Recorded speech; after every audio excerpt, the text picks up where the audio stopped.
what is a circle? A circle is a collection of those points which are at the same distance from one given point. That given point is called the center of the circle.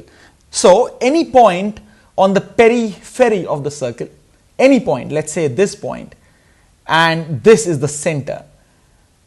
I'm going to hold and turn around the center. That's how I will make a circle.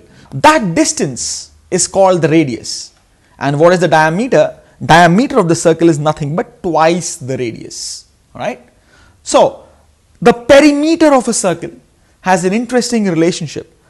The perimeter, which is called the circumference, when you divide it by the diameter, not only for this circle but for any given circle, the perimeter of that circle, when it is divided by the diameter of that circle, that is always equal to a single number called pi. Now, and pi is 22 upon 7. Let's try to make from these parts some form of a rectangle. If you look carefully, the edge here, it's not completely straight. For a rectangle, it's a straight edge. Now, take this shape, right? The length from here to here is the radius. This length is not really straight, but let's approximate it to be straight, okay?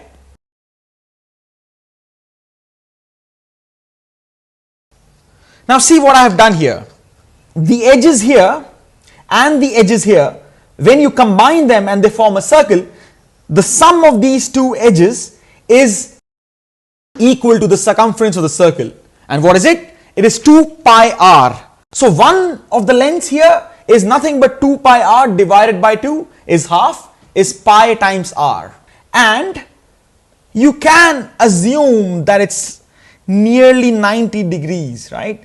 And you know the length of this shape, of this part, is the radius. So what is, if you approximate this shape to be a rectangle, the area of the shape will be its length times its breadth. We just approximated the length as pi r and the breadth as r. So what is the area? Pi r into r is pi r square.